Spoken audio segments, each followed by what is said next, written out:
Welcome back, beer advocates and beer drinkers, to another episode of At the Party on Channel Trezinator with me, your host, Steve Trezza, and our good friend from last episode, Steve Murphy. Much obliged. Today, happy Thanksgiving, we're going to be drinking this Bourbon Barrel Stout, well, Wild Turkey Bourbon Barrel Stout from Anderson Valley Brewing Company. I love turkey on Thanksgiving. An interesting development, even though I'm a little stout myself, I'm not a huge fan of stouts. Also not a huge fan of stouts, so we'll see how this goes. Should We're be already exciting. biased. Throwing biases out the window, though, this should be interesting because now we get to try something that we're not used to drinking all the time. So I'm pretty excited to see what kind of evaluation that we give it. It's a solar-powered brewery. That's great. It's not often you get to get drunk and save the environment. Saving the environment. Yep, one sip at a time. One sip. 6.9% alcohol, and that's probably, I would assume that's because of the bourbon barrels. Well, or the alcohol content. Now, even though we're not a big fan of stouts, or is it stout? Is it plural? Is there an S? Stite? Look at all the stout. Is it like mouse? Stites? Stice? Stite? I think that's way wrong. Look at all the stite. No. You want two stite? If mouse goes to mice, then stout goes to stice, okay? I have two stout here. No. Two stouts? That doesn't sound right. Well, I think we should stick to drinking beer, not Okay, grammar. let's do that. We do both like bourbon. That's true. So I think that will balance out the stout. Yes. And now that it's starting to get a bourbon little cold out, bourbon is actually my favorite liquor this time of year. Kind of warms you up. It's got that delicious flavor. You could put it in your eggnog. A whiskey nog, a rum nog. You can even have some then we sort of liqueur nog. And then we can try them all and rate them. I like that. See this? Coming up with new episodes already. Without further ado, let's pour this badass here. Here we go. Oh, it looks milky. I'd just like to say, too, the attention to detail in the design of this bottle. I think last week we did a review of Breaking Bud. Yep. If you haven't seen that, check back in the channel. That got a 0 out of 100 in terms of design. It was almost bad good, but not quite there. This beer has a lot of head. This beer is like Bill Clinton in the 90s. Yours, not as much. It is black. Very hard to see through. Yeah, now putting this up to the light, you could see it's actually closer to a brown. It still looks black to me. That's... I mean, it's a stout, so you kind of expect that. Head looks inviting though. Now that it's kind of died down, it looks like very... Yeah, it's steadfast. Yes, exactly. It's not like some of the beers where the head just evaporates immediately. Yeah. This one kind of sticks around and invites you to have it give you a milk mustache. It is almost. inviting. It almost looks like a dessert. Yes, if you like your desserts And black. classy. Even the bottle, like what you were saying before, the bottle looks very classy. Everything about this really shows that they put a little bit more effort into it. It's classy. It is a classy looking beer. I love, can we get this up on the screen? There's a bear with antlers. It's one of my favorite logos. And then they also incorporate the wild turkey into the label, so you know immediately that you're getting something that's going to really hit you in the mouth. Well, when I went into the liquor store, I was like, well, I needed a bunch of new beers, because I'll write beers down. I'll be like, I should review this, this, and this. And then I'll go to the liquor store and they won't have any of them. And I'll be like, well, okay. And then I'll like just look for new things that I have to get. So obviously I saw the turkey and I was like, Thanksgiving. And then I was like, oh, wild turkey. Well, that makes sense. Then I will do this for Thanksgiving. Ballhornen? I guess that's the guy who owns it? Why else would that be there? I don't know. That's Since 1987. just like us.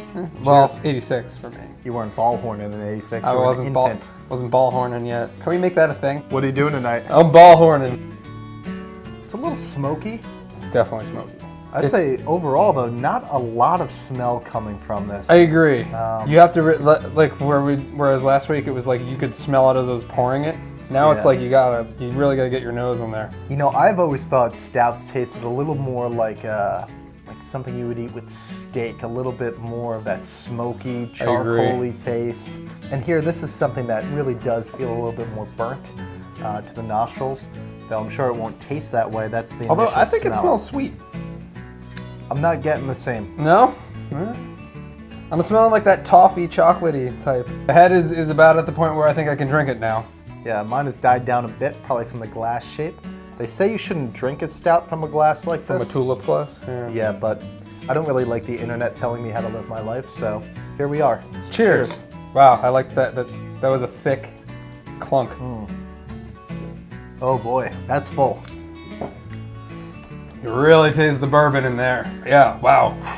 This tastes like I'm gonna get drunk. The word I want to use is viscous. Got kind of this thick, almost maple syrupy. It doesn't taste sweet. I know I said it smells sweet. It does not taste sweet. Yeah, compared to a lighter beer, it's definitely got a lot of mouth presence. Fills you up. You can really feel like something like this will fill you up after one or two. You're not gonna have more than one of these. I think it'll take you a while to drink. If you're drinking this bottle by yourself, it'll take you a minute. Yeah, you're gonna want to hunker down, throw a few logs on the fire, maybe do a little Netflix binging, because this is not a pregame beer. This is definitely a Netflix and chill beer. Yeah, this is getting that lazy boy, kick back, and have a night to yourself kind of beer. Although I can picture myself having this with a dessert.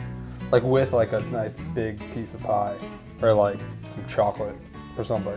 I could see this is... And the steak too, obviously. I mean, stout and steak, Yeah. they just go hand in hand. I could really see this being a good sit at home alone kind of meal. Alone with your wild turkey bourbon ale. We're gonna be sipping this for a bit. Yeah, I would say for the mouthfeel of this one, aside from it being really full-bodied, as we already talked about, and as you probably assumed since it's stout, not a lot of carbonation in this one. Nope. Really subtle notes. It's not necessarily flat. It's heavy. I think you can expect from any stout that you're not going to get smashed in the mouth with carbonation. Yeah. But you do get a very much more mild beer in terms of mouthfeel. Heavy, yet mild. Yeah, I would say the mildness of it compared to other stouts I've had is a turn on. Very big turn on. I like it mild. None of that aggressive shit. I like how it keeps a little bit of head, even though I'm more than halfway done with it. It does. I don't know what that means per se, but I like it. Everyone likes a little bit of head. All right. Oof. I actually kind of like it now that it's warmed up a little bit. It actually is a little bit better warm, I think, than it is fresh out of the fridge. A lot of times when beer warms up, you can actually taste more flavor. I'm done. You're still working. Let's give it a grade. I'm gonna give it a 3.75. Interesting. I'm a little conflicted here. Again, I am not a fan of stouts, so this stands out as a stout I really like, but in my overall grade for beers, it would be lower. So to be fair, and to account for that bias, I'm actually gonna give it a 4. Wow. In terms of stouts, I typically can't really finish or enjoy a stout, and I've gotten further through this one than probably the last 10 I've tried, so I think that goes to show that it really has something going for it. I've actually used stouts for cooking. Oh, interesting. Like you can, if you've ever used stouts in like a chili, or like actually I made a beer mac and cheese. Really? A couple months ago for a Labor Day party, and I used a whole stout in that. Yeah, stout is really good for cooking. You're giving it a 4, so that's like a 3, it's like a 3.85, right? You're close enough. Happy Thanksgiving, everybody.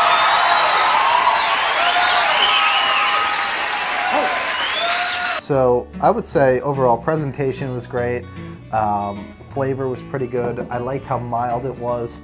If I'm gonna take it down a notch, it would be that I didn't taste as much of the bourbon, more of the barrel. So my expectation for it changed a little bit. I was hoping to taste more bourbon, and I actually like halfway through I completely forgot that it was aged in bourbon barrels because you don't taste it at all. Whereas like some other Scotch ales that I've had, or even rum beers that I've had, is that you completely can taste them. So next week we will be finishing out November with Arrogant Bastard Ale. All right, so that's it for today. Grab some Arrogant Bastard Ale. Join me next week when we drink that, or when I drink that. Well, because you'll be with me.